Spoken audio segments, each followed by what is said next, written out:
So ఇంకొకటి ఫోక్లో ఎంతో positivity ఉందో నెగిటివిటీ కూడా అంతే కనిపిస్తుంటుంది. ఎందుకంటే మధ్యలో కొన్ని సాంగ్స్ చూస్తే మాత్రం మొత్తం డబల్ మీనింగ్.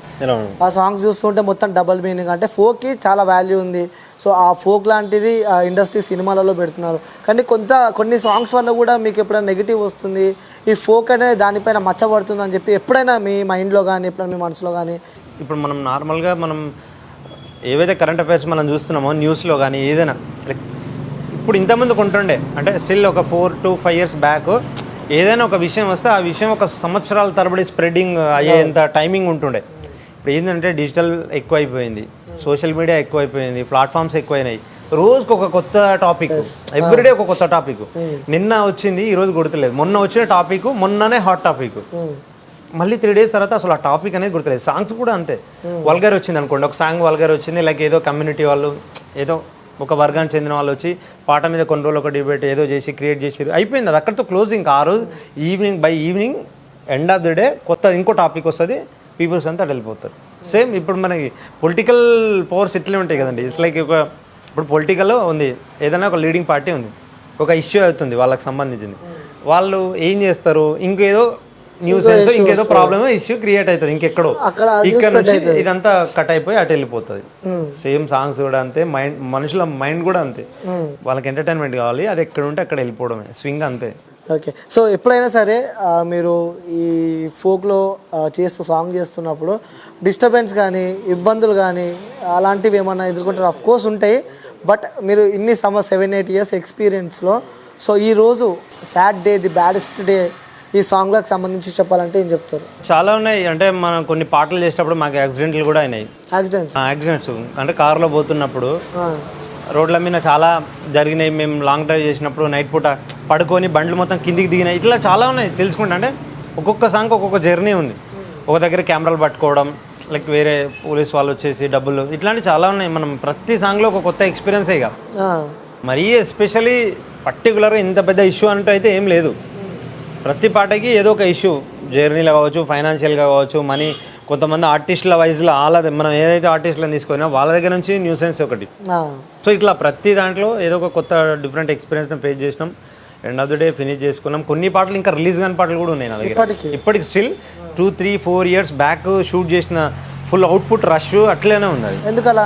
అది పోదు అనిపించింది. అది పైగా అది పెట్టడం వల్ల మళ్ళీ మనకి నెగిటివిటీ బాధ అనిపిస్తుండే కదా, అరే ఇన్ని పైసలు ఖర్చు పెట్టి బాధ ఎందుకు అనిపిస్తుంది, ఇన్ని పైసలు ఖర్చు పెట్టి ఇంత చేసి సాంగ్ ప్లే చేయకుండా అనిపిస్తుంది. ఇప్పుడు 2 లక్షలు అంటే కామన్గా ఒక కామన్ మ్యాన్కి ఒక షూట్. ఇప్పుడు నేను యాజ్ ఏ ప్రొడ్యూసర్గా ఒక కెమెరామెన్ వస్తాడు, end of the day shoot చేసుకొని వెళ్ళిపోయిన నెక్స్ట్ డే ఇవ్వాలి, సరే లేదంటే 2 రోజులకి ఇవ్వాలి, 3 రోజుల కన్నా ఇవ్వాల్సిందే. ఒక అమ్మాయి వచ్చింది యాక్టర్కి, ఆ అమ్మాయికి ఫస్ట్ అడ్వాన్స్ వేయాల్సిందే. సో షూట్ అయిపోయిన నెక్స్ట్ డేని ఇవ్వాల్సింది. ఆర్టిస్టులు, డాన్సర్లు, కొరియోగ్రాఫర్లు, మేకప్ మ్యాన్, లైట్ మ్యాన్, తర్వాత ట్రావెలింగ్, ఫుడ్, రూము, హోటల్, ఇవన్నీ ముందే పే చేయాలి. తర్వాత అన్నీ తీసుకుపోయి నువ్వు ఒక దాంట్లో పెట్టుకుంటే నీకు డబ్బులు వస్తాయి, లేకుంటే లేదు. నువ్వు ఒక ప్రొడ్యూసర్వి, అన్నీ ముందే పే చేసిన తర్వాత నీకు డబ్బులు వస్తాయి, లేకుంటే అంతే బతుకు. ఇంకా వాటన్నిటికీ స్టాండప్గా ఉండగలిగితేనే మనం ఇంకోటి వేయగలం. లేదు ఈ పాట చేయాలి, దీని మీద వచ్చిన డబ్బులతోనే ఇంకోటి చేయాలి అని అనుకుంటే మాత్రం అందరికి కాదు, కొందరికి వస్తుంది, ఇంకా మిగతా అందరికి బస్ స్టాండ్ దిక్కవుతుంది అంతే. నిజంగా. ఎందుకంటే ఒక పాట చేసిన, ఒక 4 లక్షలు 3 లక్షలు పెట్టి చేసిన, అయిపోయింది. నా దాంట్లో పోలేదు, తీసుకొచ్చి నీకు ఇస్తే తీసుకుంటా, ఇంకెవరికైనా ఇస్తే తీసుకుంటారా, ఇంకెవరికైనా ఇస్తే తీసుకుంటారా? అరే అంత సబ్స్క్రైబర్స్ ఉండి నీకే పోవట్లేదు పాట, నా దాంట్లో ఏం పోతుంది అంటారు. సో దీనికి ఎట్లా రీసేల్ అనేది మళ్ళీ ఏముండదు. ఏదైనా మన సినిమా కూడా తీసుకున్నాం, మన సినిమా రిలీజ్ అయినాయి, పెద్ద సినిమా, వాడు దాంట్లో ఆడలేదు, తీసుకుపోయి ఇంకో ప్రొడ్యూసర్కి ఏం చేస్తాడు? ఏం ఇంకా వాళ్ళకన్నా శాటిలైట్స్, ఆ ఈటీవీ, మా టీవీ, జీటీవీ వాళ్ళందరికీ అమ్ముకుంటారు. మనం ఎక్కడ అమ్ముకోవడానికి ఛాన్స్ లేదు. షూట్ చేసినామా డబ్బులు మొత్తం ముందే అందరికి ఇవ్వాలి, అంతే. అక్కడే క్లోజ్. ఇక నీకు వస్తాయా రావా అనేది నీ యొక్క లక్ మీద, ఫేట్ మీద ఆధారపడి ఉంటుంది. ఓకే. సో మీరు చేసిన ఈ సాంగ్లో ఆ సెలయేళ్ళు పాడుతుండే సాంగ్ అంటే మాకు మస్తు ఇష్టం.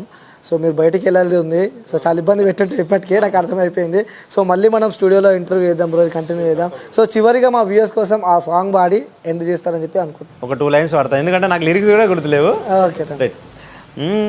సెలయేళ్ళు పారుతుంటే ఓ పిల్ల ఎదగొల్లుగుతుండే లోన, నదులన్నీ కలిసినట్టు ఓ బావ నవ్వెంత బాగున్నది నీలోన, గాజుల సప్పుళ్ళు గలుగల్లు మోగంగా గజ్జెల పట్టీలు గంతేసి ఆడంగా వరిగడ్డి మోపు ఎత్తి ఓ పిల్ల వయ్యారి నడుము పవే ఈవేళ.